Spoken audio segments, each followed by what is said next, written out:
और आज आपके सवालों के जवाब देने के लिए, बाजार पर अहम रणनीति बनाने के लिए हमारे साथ 4 बेहद खास मेहमान जुड़ चुके हैं। पृथ्वी फिनमार्ट से मनोज कुमार जैन साहब चर्चा में शामिल हो रहे हैं। मनोज जी, बहुत बहुत स्वागत है आपका। हमारे साथ एंजल वन से तेजस अनिल शिगणेकर साहब जुड़ चुके हैं। तेजस, आपका भी बहुत बहुत स्वागत। हमारे साथ मेरा एसेट शेयर खान से राकेश खन्ना साहब जुड़ रहे हैं। राकेश जी, आपका भी बहुत बहुत स्वागत। और हमारे साथ ट्रेड बुल्स सिक्योरिटी से भाविक पटेल भी इस पैनल में शामिल हो रहे हैं। भाविक जी, आपका भी बहुत बहुत वेलकम। अब आते हैं भाविक जी आपके पास, हमें बताइए गोल्ड और सिल्वर पर आपकी रणनीति और साथ ही अपने गोल्ड और सिल्वर के टारगेट्स भी बताइए। Good evening. देखिए, जब तक आई थिंक फेड के फैसला नहीं आता तब तक हमें नहीं लग रहा है कि गोल्ड और सिल्वर में बहुत ज़्यादा मूवमेंट हो सकती है। आई थिंक मार्केट एक दायरे में रहेगा और मार्केट ने ऑलरेडी रेट कट तो फैक्टर्ड इन कर लिया है, बट आगे जाके भी फेड थोड़ा ब्लाइंड रहेगा क्योंकि अभी भी जो डेटा आने वाले वो क्लियरली डेटा आ नहीं रहे। तो आज मॉर्निंग में हमने थोड़ी जो बिग वाली देखी थी तो वो एजम्पशन पे थी कि शायद आगे जाके फेड की कमेंट्री होगी वो शायद हॉकिश हो सकती है, बट ओवरऑल मुझे लग रहा है कि आई थिंक कोई भी करेक्शन मिलता है तो एक बाइंग की अपॉर्चुनिटी अभी भी आगे जाके भी लग रहा है। सोने और चांदी दोनों में तेजी बरकरार रहेगी। सोने में आई थिंक कॉल ऑप्शन जो रहेगा वो मेरे लिए बेहतर रहेगा वॉलेटिलिटी देखते हुए। तो गोल्ड मिनी में 1,29,000 की जो कॉल ऑप्शन है वो बाय करके चल सकते हैं 1900 के करीब 2300 के टारगेट के लिए, और 1600 का स्टॉप लॉस रहेगा। और चांदी की भी बात करें तो चांदी में भी मुझे लग रहा है आज सिल्वर मिनी कॉन्ट्रैक्ट 1,83,000 के करीब बाय कर सकते हैं 1,85,000 के टारगेट के लिए, 1,82,000 का स्टॉप लॉस रहेगा। तो आज के दिन दोनों गोल्ड और सिल्वर में कोई भी करेक्शन पे बाय की ही रणनीति है।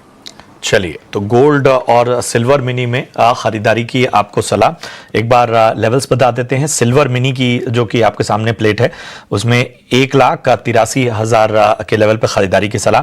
टारगेट 1,85,000, स्टॉप लॉस 1,82,000 का आपको रखना है। वहीं गोल्ड मिनी की बात करें तो 1,29,000 के स्तर पे कॉल ऑप्शन खरीदने की सलाह एट 1900 कॉल ऑप्शन, और टारगेट यहां पे 2300 का, स्टॉप लॉस 1600 का आपको मेंटेन करना है। वर्षा का सवाल लेते हैं। दिल्ली से इन्होंने सवाल पूछा है, पूछ रही हैं कि क्या ये सोने में निवेश का सही समय है। भाविक, आपके पास आऊंगा। इन्वेस्टमेंट पर्पस है इनका और गोल्ड में निवेश के मौके खोज रही हैं, जानना चाह रही हैं कि क्या इन भावों से एंट्री करना सही रहेगा।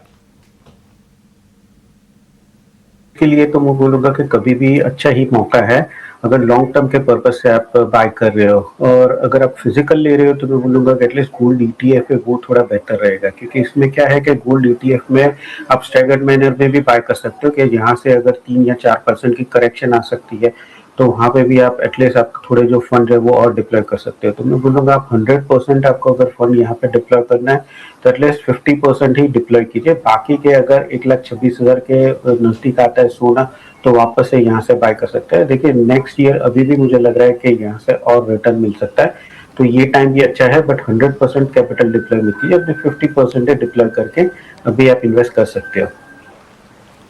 चलिए, तो गोल्ड में जो है वो दौर बेहतर है, तो आप इन्वेस्टमेंट के लिए मौके देख सकती हैं।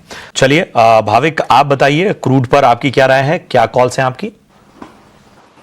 देखिए, क्रूड में अगर हम देखें तो सारे न्यूज फंडामेंटल्स वीक है, बट प्राइस सेक्शन है वो नहीं दिखा रहा है। हालांकि एक महीने में अगर देखें तो 5200 से 5450 एक बड़ी छोटी रेंज में ही ट्रेड कर रहा है, बट जैसे जैसे भी नेगेटिव न्यूज आता है तो उसके बावजूद भी प्राइस सेक्शन में हमें कोई सेलिंग इतनी नहीं दिखने मिलती। इनफैक्ट सपोर्ट जोन के नजदीक से ही अगर देखें 5200 या 5150 तो वहां से थोड़ा बाउंस बैक ही दिख रहा है।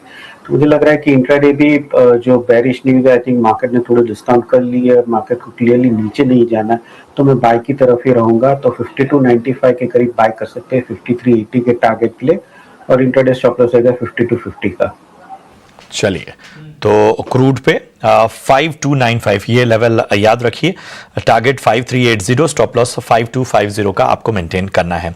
तेविक, आपके पास आएंगे। आप बताइए, खासतौर पे मेटल्स की बात करें तो यहाँ आपकी रणनीति कहाँ पर ज्यादा बेहतर नजर आ रही है आपको?